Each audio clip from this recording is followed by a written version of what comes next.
Good morning to you. Today I am going to talk about a very important topic, that is organ donation. Organ donation. Okay. Organ donation in our country and elsewhere also is facing problem. First of all, I will tell you what are the problems of organ donation. The first problem of organ donation is, people writing also, that donors are not available. Donors are not available. The number of donors which are available are just 0.8, maximum 0.8 for 1 million. Now you can imagine, out of 1 million, only 0.8, that is less than 1 donor is available. So there is a long waiting list. So much so that in some of the country, the waiting list for organ transplantation is 3 years. 3 years. That is the problem. And second problem with organ donation and organ transplantation is, you know what is transplantation? Transplantation means that we take an organ having a specific function and placing it in somebody else. That is a transplantation. Right? Transplantation is either, you know what is allograft? Allograft means from same species to same species. That is amongst the human beings. And xenograft means that we take an organ from an animal, different species to another species. I was talking to you what are the problems of organ donation and transplantation.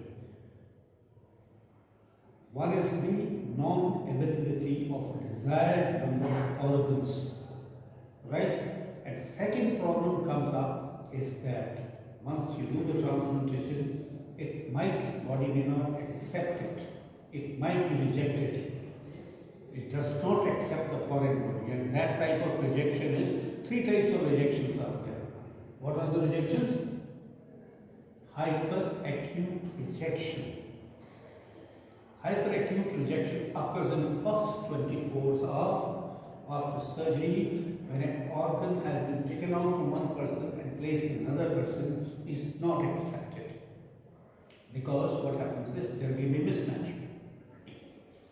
There will be pre-existing antibodies in the recipient which reacts with the HLA antigens of the donor.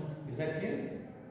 So one is the immune response will cause rejection of the kidney, right?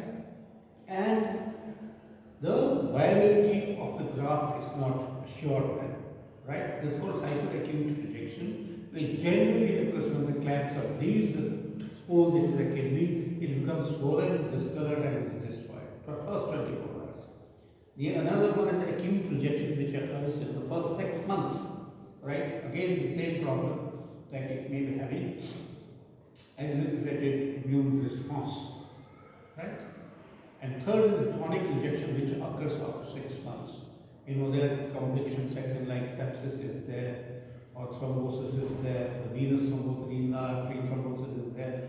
So the chronic rejections, these are the basic problems. So why transplantation? The transplantation is done because there is an end-stage disease happening. What did I say? There is end-stage disease, say of the kidneys. Person is having kidney failure. So there is nothing you can do about it. You do the dialysis, but that's not the permanent solution. So the permanent solution is kidney transplantation. So therefore, the organs are transplanted when an organ has failed and is being replaced by surgery, the organ is taken from some other person. It cannot be done, at random. We have taken out the organ from one person to the other. No, it has got a time period. It has got a duration of viability. So there are so many mechanisms involved in organ transplantation. The first and foremost is you have to find a suitable donor. Suitable donor you have to find. But then what happened was that in our country there was a spurt in transplantation. and worldwide it was criticized because there was commercialization. People started making money out of it, unethical practice, right? Those are unethical practice. In some of the cases, the donors were illiterate people. There was no informed consent even. The first and foremost requirement when you do the transplantation or you harvest the organ, you have to take consent. The person, that is informed consent, he has to be briefed, he has to be educated, he has to be explained, right? And informed consent. And then once he has given the consent that, okay, I am ready to give my kidney to so and so, he can always pull back. That is his wish. And I have written here, most important part, when you resort to organ donation, you have to take the consent. And then there is another part is the autonomy, right? Autonomy means his authority, his power to deny and refuse that I do not want to donate my organ. Is that clear to you? So, now, when we are harvesting organs, what all organs we can harvest? You can't take heart of a person, can you? Because the patient will be dead if you do that. Right? So, what are the organs we can donate? Number one, we can, the most common organ which is being harvested, they are the kidneys, because we have two kidneys. So one can always forego one kidney if he is desirous of donating his kidney, right? So number one organ which is most popular and most frequently practiced is kidney donation. Then comes the transplantation. And what are two organs? Lungs, two, yes. So one person can donate one lobe of at least 1 lung, right? Then comes your liver. Liver can also be, because there is a power of regeneration in the liver. So therefore it will regenerate in the recipient and the donor both, right? The problem arises in liver is when the large liver is taken out, it can't be transplanted in a child. So what do?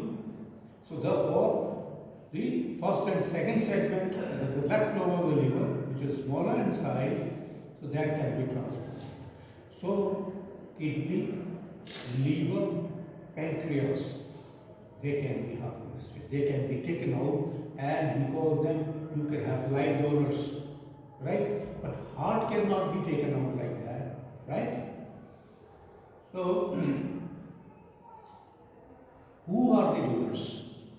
Who are the donors? I was talking to you that people had started commercializing, sale, and buying and purchasing kidneys. So that led to exploitation of poor people without being informed properly. You cannot find, and a lot of people objected to it. They started taking hold of the laborers, they are going to do it. They are not informed properly. They are lying on top, they were unconscious, and the organs have been harvested.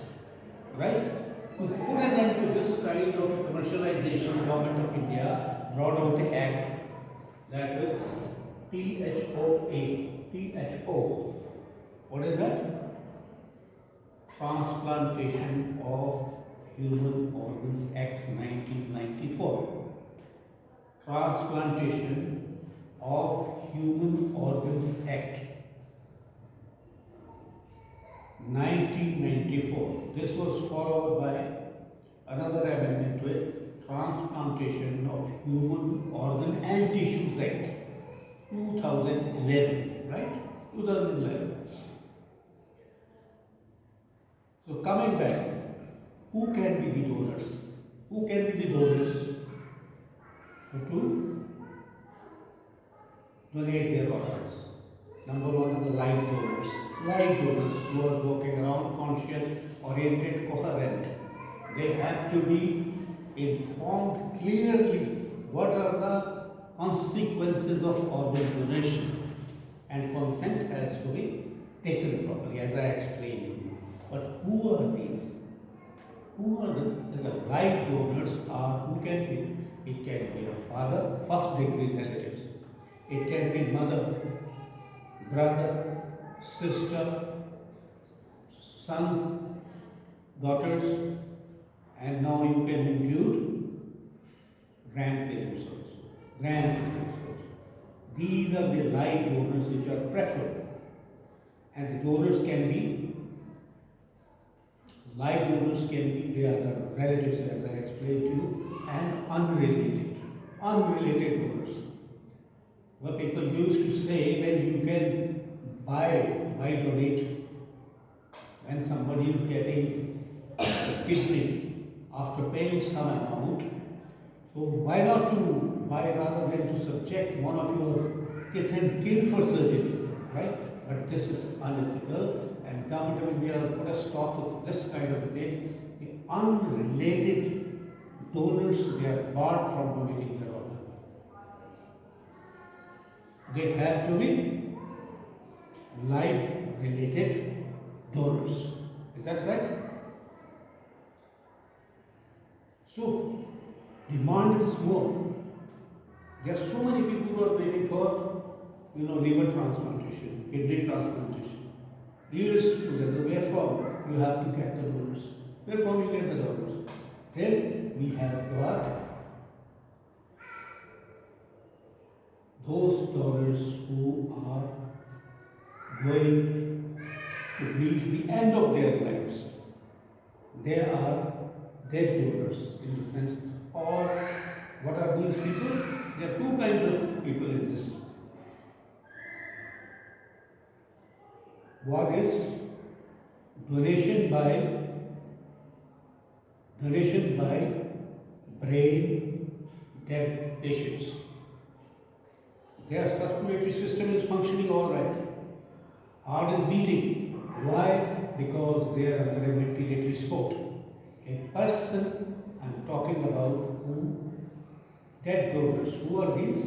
These donors are those who have brainstem death, who have brain dead patients, but their circulation is working because they are on a ventilatory support.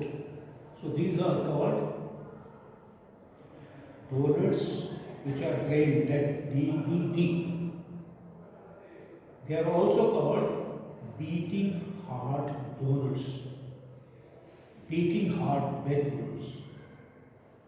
So I'll repeat it again, that those donors which are brain dead, the brainstem dead,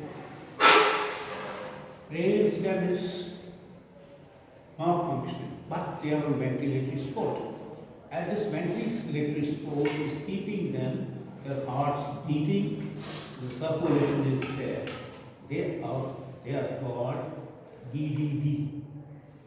The donors which are brain dead. Who are these people? These are those people who have been brought to the hospital after trauma. There is a severe brain injury, the person has been put on ventilator support and somehow is continuing. But how long? A person, how long, whether he has got a brain stem injury, how long will continue? Pay attention to it. So these donors are the source of organ transplantation, but the person who is in a ventilator support, he cannot give consent, so the problem arises. So it is the kind of a discussion with the patient's attendants, first degree relatives, that look, this person is brain dead, but we cannot continue with the ventilatory support, and he's as good as dead. His organs can be harvested and can be used for the benefit of other person who's waiting for transplantation. Whether it is a heart, it is a kidney, it is a liver, it is pancreas, or it is intestine. You get the point. So this is a beating heart donor, the donor who is brain dead, BDD. But then the problem can arise, what are the legal issues? Now, if I tell now among you that I offer my body for anatomical studies, which is these days the human dissection is out, if I am not wrong. But my organs can be harvested and things like that. You have to have secrecy, you have to maintain a register of officially. You who want to donate their bodies after death is another thing. So people will be on a watch out. They'll go to the hospitals and see that register. It might happen. Are you listening to me? It might happen that if I or anybody declare that my organs are for donation after I die, somebody will come and pick me, and you understand that? This can also happen. So therefore, to eliminate such things, the register has to be kept, it should be confidential. Is that right? And who is the person who has got a brain death status? As I already told you, this is a person who has got a stroke or something like that, or sustained a heavy pain. But then you have to exclude certain things. That person does not have a metabolic disorder which may result in comatose state or unconsciousness. A person who has taken drug, who has got an endocrine disorder. So therefore what happens is you have to exclude that, but this person is not having a metabolic disorder, that he has not got a neuroendocrine disorder, and that he is not having metabolic acidosis, metabolic disorder. Is that right? And after that, you see, you have to confirm. But how? At least 2 doctors have to certify that yes, this man is brain dead, and 2 doctors who will certify that. It is in a space of 6 hours. A person is on a ventilator spot, a doctor comes, who is a designated doctor, and that is why we have got a authorization committee and appropriation committee. They have to be kept in picture, and without their opinion, authorization committee is there at a state level, central level, district level, depending on the number of transplantation a hospital is conducting. Their opinion is a must, their approval is a must to stop this illegal activity in organ donation and transplantation. Right? So, they have to certify what? They have to certify that person is brain dead. And how do you certify that the person is brain dead? He has to be examined clinically, number 1, that there are in a person who is a brain dead, the pupillary reflexes will be absent. What else? Corneal reflex will be absent. Oculovestibular reflex will be absent. Put warm water and there is an stagnance in the eyes, that will be absent. And there will be no motor response. The person is comatose because of brain death. So you will not have any response to painful stimuli. And 5th thing, which is the apnea test. What did I say? Apnea test. Person is on a ventilator spot. You oxygenate him for the oxygenation for about 5 minutes. Give 100% oxygen. How much? 100% oxygen. And then cut it off for 10 minutes. Now when you cut off the oxygen, the carbon dioxide builds up, and that stimulates the respiratory sector, and patient will have a response of breathing.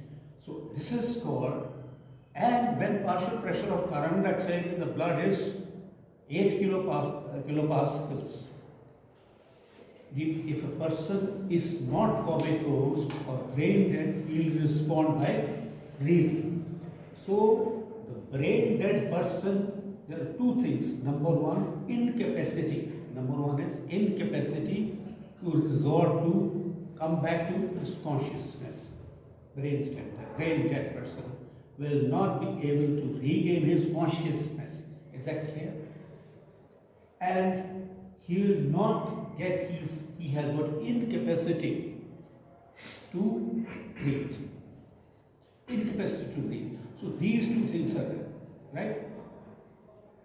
One is that his consciousness It's an irreversible unconsciousness. What did I say? I remember the word. It is irreversible consciousness and irreversible capacity to breathe.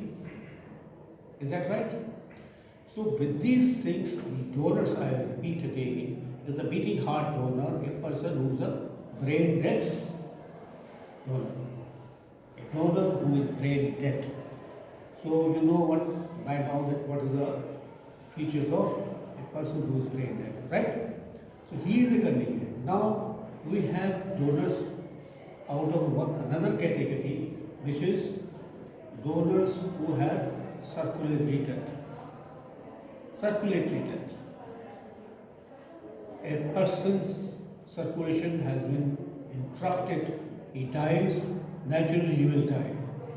So these, and in what situation this can happen? It can happen any kind of a state of shock, any cardiovascular episode in which the circulation has been stopped. There is a classification, it's called Maastricht classification, Maastricht, Maastricht classification. A person whose blood circulation has been stopped, he is a candidate and he is called after some time that he is a donor, is maybe a candidate for donor of circulatory death, and therefore he is a candidate for who can offer his organs. But how does he offer? The person who is gone, who is in a ventilator sport. So in such situations, when a person has achieved terminal state, so relations are told, look, the person is even brain dead patients also. He is not going to survive. There is no point in continuation of the keeping you in ICU. So therefore, we'll terminate. It's a kind of a, you can say, termination of life. Because no positive, no benefit either to the patient on the bed, no benefit to the doctor, no benefit to the attendants also. Is that right? So these things are very important. Then brain dead beating heart patients. Now this again has to be confirmed by doctors, and two set of doctors have to certify that the person is dead, brain dead, or he is otherwise dead by circulatory death. So at an interval of 6 hours, and none of the doctors who are involved in the certification should be the member of surgical team which will conduct the organ harvesting or the transplantation. Is that clear? So it falls in this thing, what you call donation. Another point is that firstly you have to harvest the organs in those hospitals which are conducting these operations. It cannot be done every hospital. So this is for the authorization committee to certify, yes, this hospital can harvest the organs and they can do the transplantation also.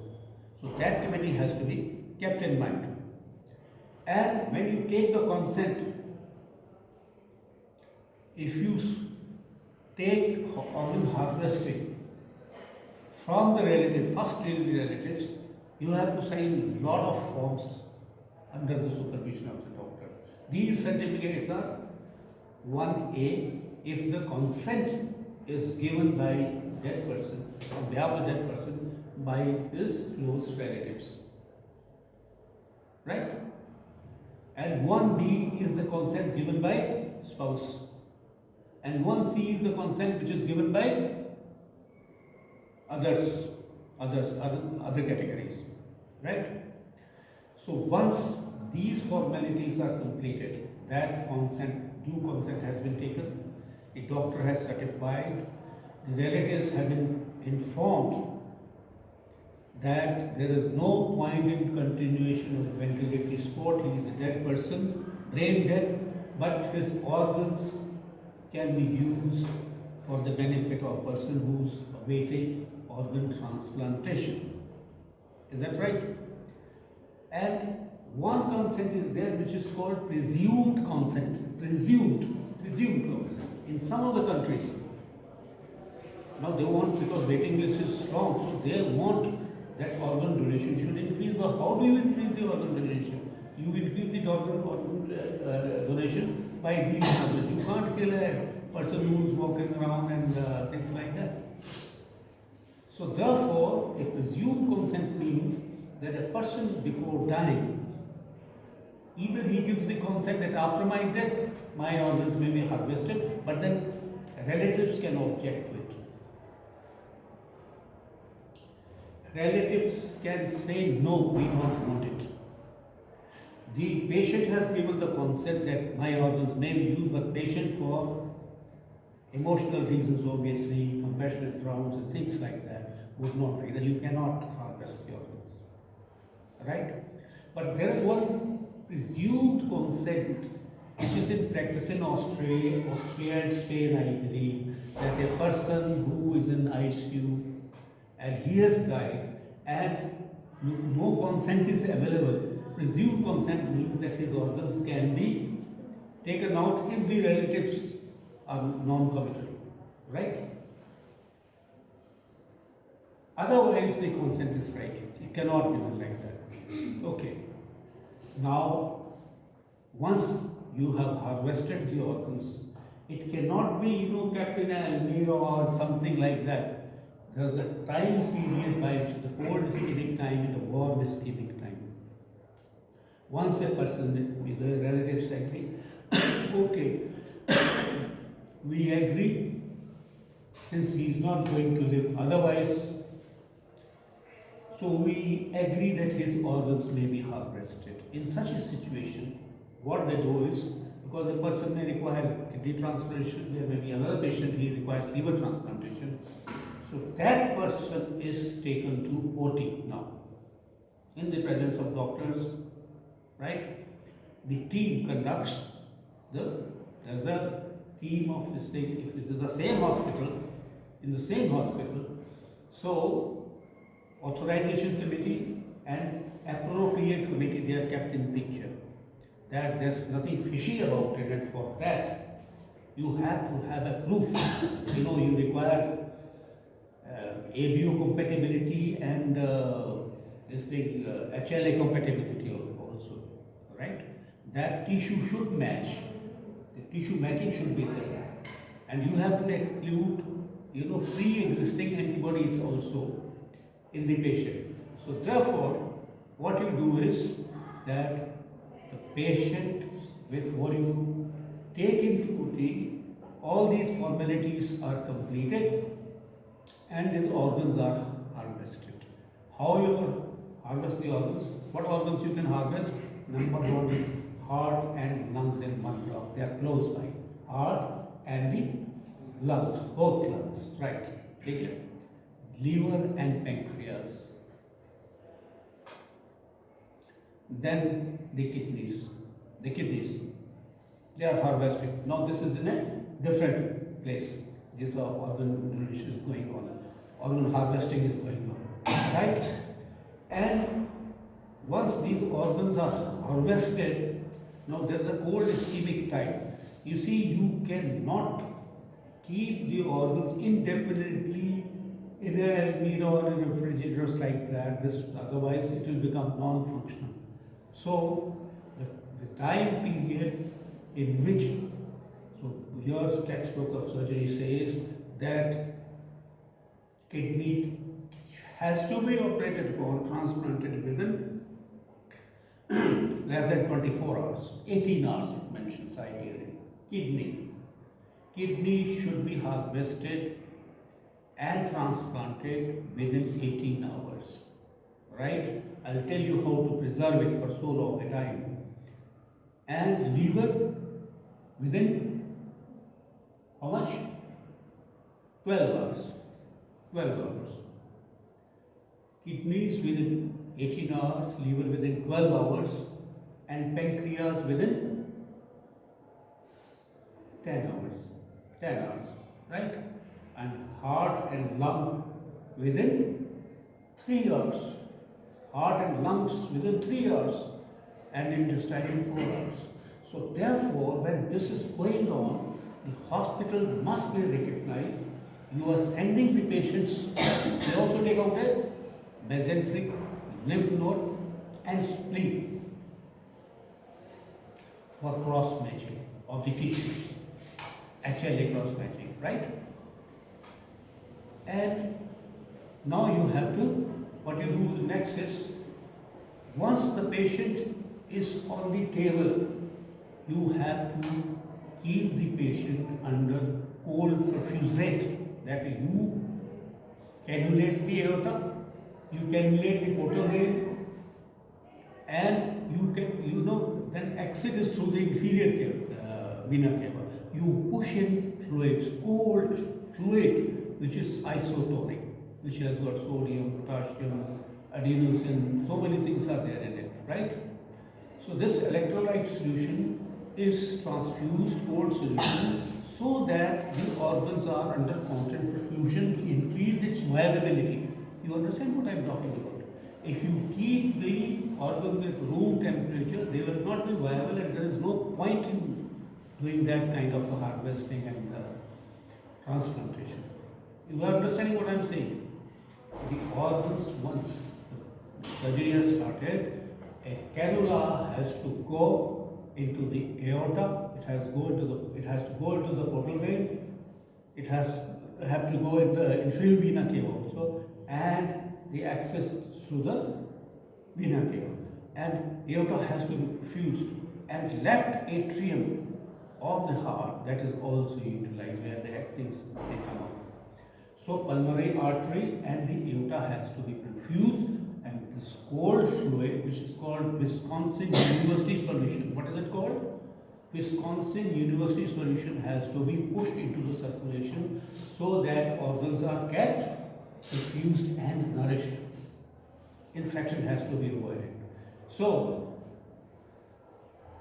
once that is done, then because a lot of surgery is required, if you waste your time in harvesting, so these organs, once they have taken out, then you can do the remaining dissection on a different bench, and then they have to be preserved in cold solution.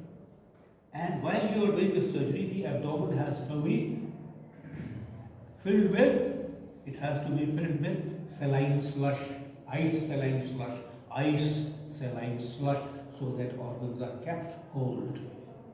You understand that? At 4 degrees centigrade. 4 degrees centigrade, right? And then these organs are retrieved. Now you retrieve the organ, then you have to look into, before you had started, you should have looked into his medical records of the patient. Will you harvest a kidney which belongs to a person who had HIV infection? Will you have brought for him? Or he had malignancy? So you have to ensure that before you harvest organs, the donor was not suffering from the diseases like viral infection, HIV. He is not suffering from malignancy, disseminated malignancy, or tuberculosis, or some other metabolic disorder.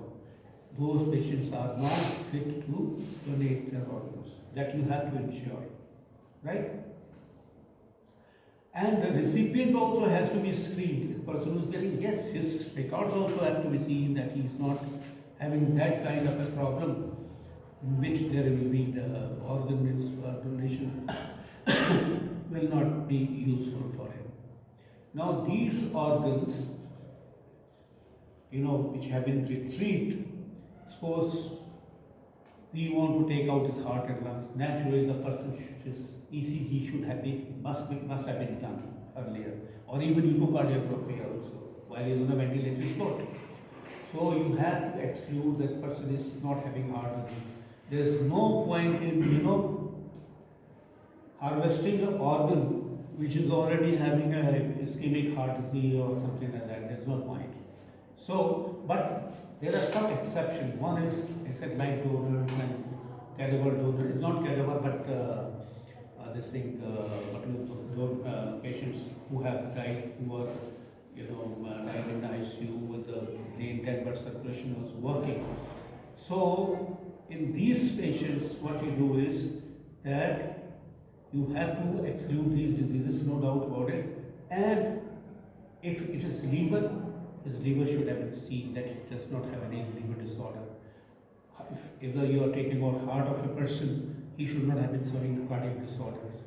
Similarly, kidney there, he should not have had this thing, nephritis, glomerulosis, and things like that.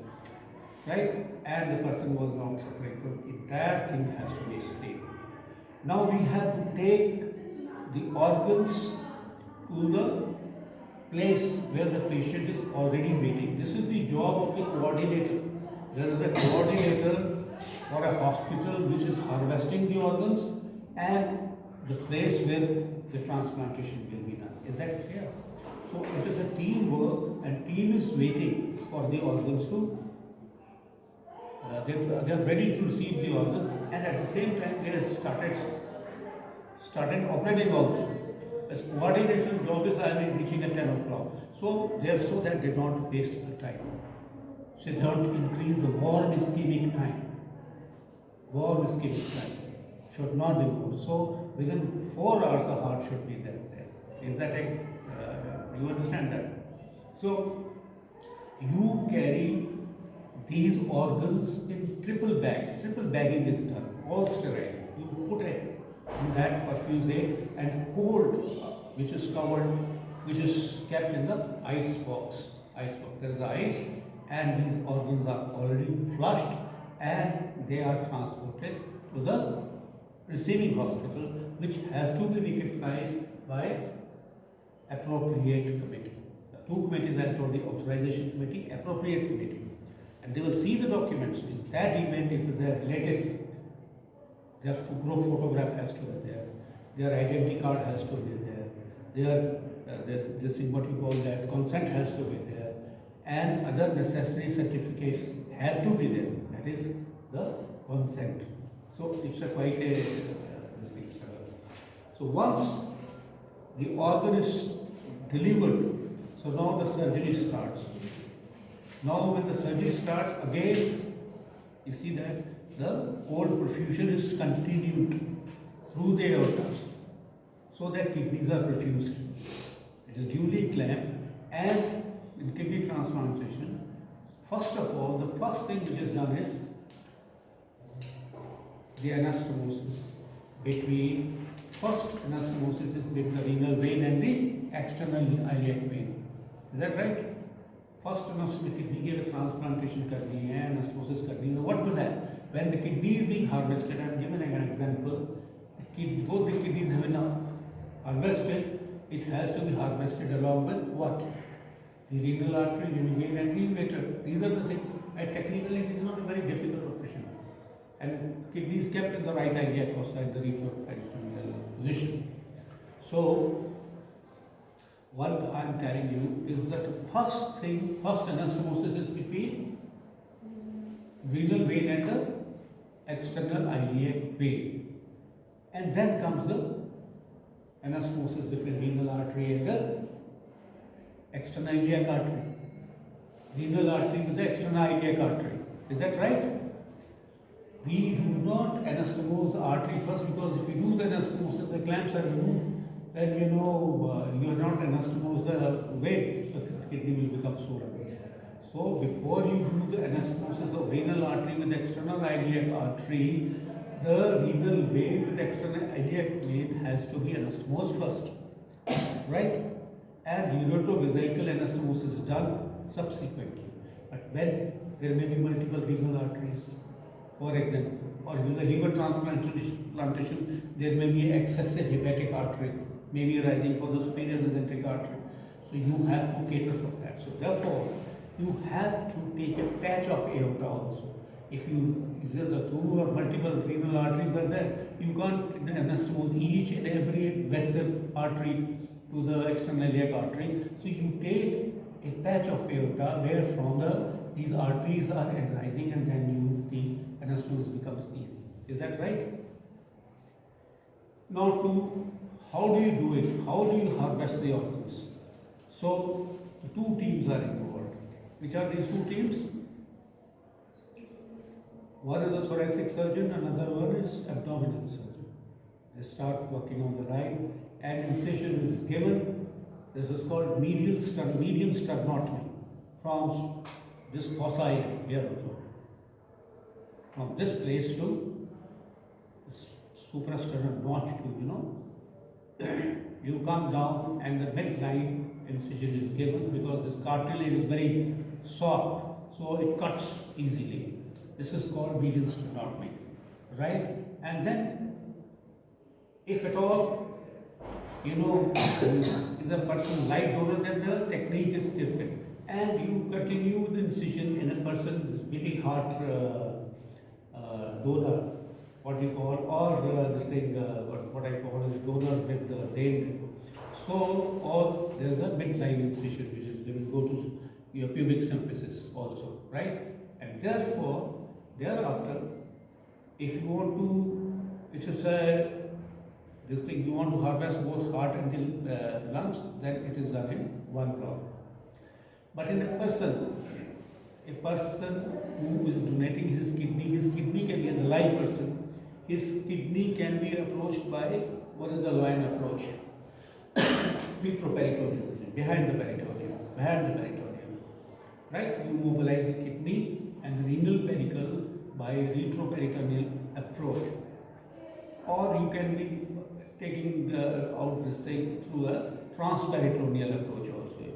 That is intraperitoneal approach also. Your intestinal contents are kept to the other side, and then this can be done. So these things, what we have to do is, these legal issues are very, very important, and we have to go according to Transplantation of Human Organs Act 1994 and amendment in 2011. You have to eliminate commercialization of donor organs. And once what are the medicines involved is, the basic problem which arises is, what is the basic problem after surgery? When surgery is accomplished, is immune response of the recipient. Immune response to the. So many things are go well, and basically there are drugs which suppress the immune response. And what are these drugs? A person who undergoes transplantation, he is put on immunosuppressive drugs.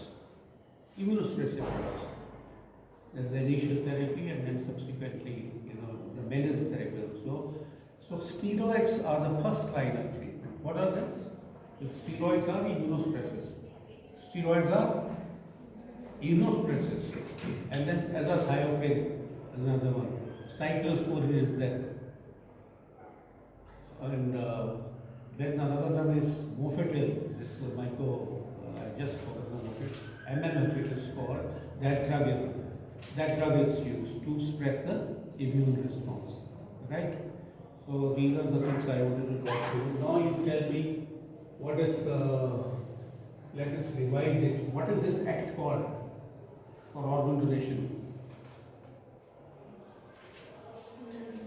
When we want to harvest the organs, we have to do it with intimation to authorization committee, right?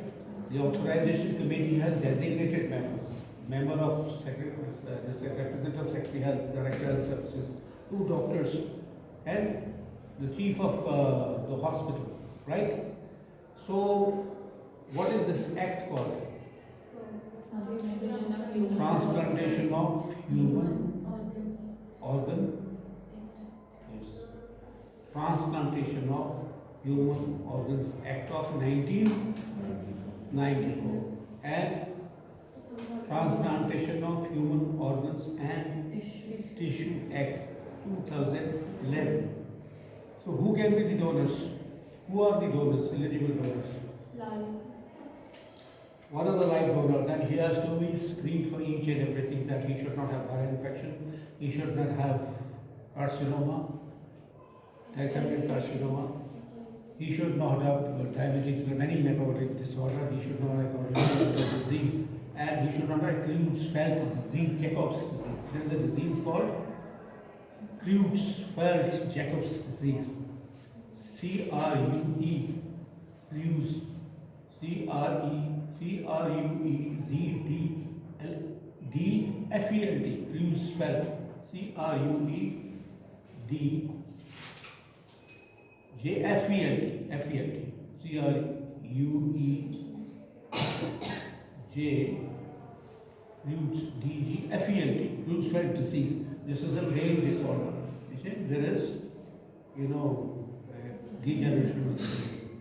And these kind of diseases should not happen. Patient donor should be, and what else is required from the donor? His consent is required. His consent is required with intimation to authorization committee.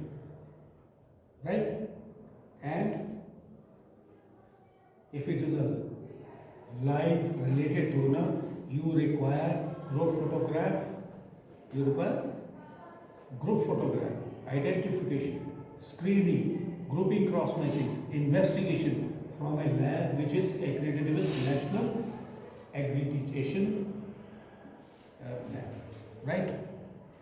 And who are the other donors? One is the live donor, who can donate only part of the pancreas, who can donate part of the liver, who can donate part of the one kidney, or one lung at most, right? Live donor. Who are the other donors? To increase, augment our organ supply, whom we can tell. These are the word called beating heart donors. The person is on a ventilatory support because of severe irreversible injury, brain injury, but circulation is intact. This is called beating heart donors earlier. These are also called donation of the brain dead donors. Donation from brain dead donors. That is the thing. Donation from brain dead donors. They are on a ventilatory support, and the consent has to be taken from the relatives, or there is a presumed consent from the patient. Presumed consent means that patient has died without any consent, so it is presumed that his organs can be harvested because he has not said that I don't want to donate my organs. Is that right? Unless the parents barge in and the parents come in picture and say, no, we don't want to do this. And then there are the patients who are waiting to die from a disease which is irreversible, and this circulation is made to die in a sense because it's futile to extend his life. Right? These are called donors with circulatory death. Donors with circulatory death. Is that right? And then organs are harvested. A coordinator's job is to coordinate the time, date, everything between the two hospitals, where the organs are being harvested and where the organ transplantation will be done. Right? And what else? The organs have to be transported in ice box at 4 degrees centigrade. And while harvesting is being done, there is a ice cold saline slush, so that body temperature is kept this thing, and various inferior vena cava, mesenteric vein, portal vein, or the portal vein, and aorta, they are cannulated so that the organs are being perfused to increase the viability of the organ and to avoid ischemic changes. If the organ gets ischemic, after 30 hours the organ is going to the hospital, it is of no use. There are irreversible ischemic changes. Is that right? So I hope that lives the point home. Okay, what is brainstem death? How can you test for the brainstem death?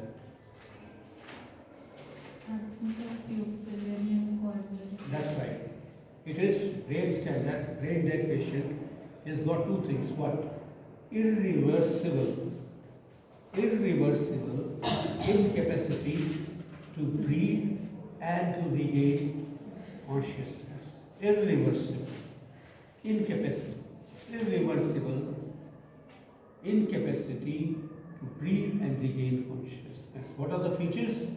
Brain cell death or brain dead person, he has no pupillary reflexes, he doesn't have corneal reflexes, oculovestibular reflexes absent, and motor response is absent. And what is the apnea test for this? A person in the ventilator is told oxygenated for 10 minutes or 5 minutes, whatever it is, 10 minutes, right? Oxygenate him, and thereby cut off the oxygen supply and wait for 5 to 10 minutes, right? If he has got, Spain, there are some exceptions to. The person may be comatose.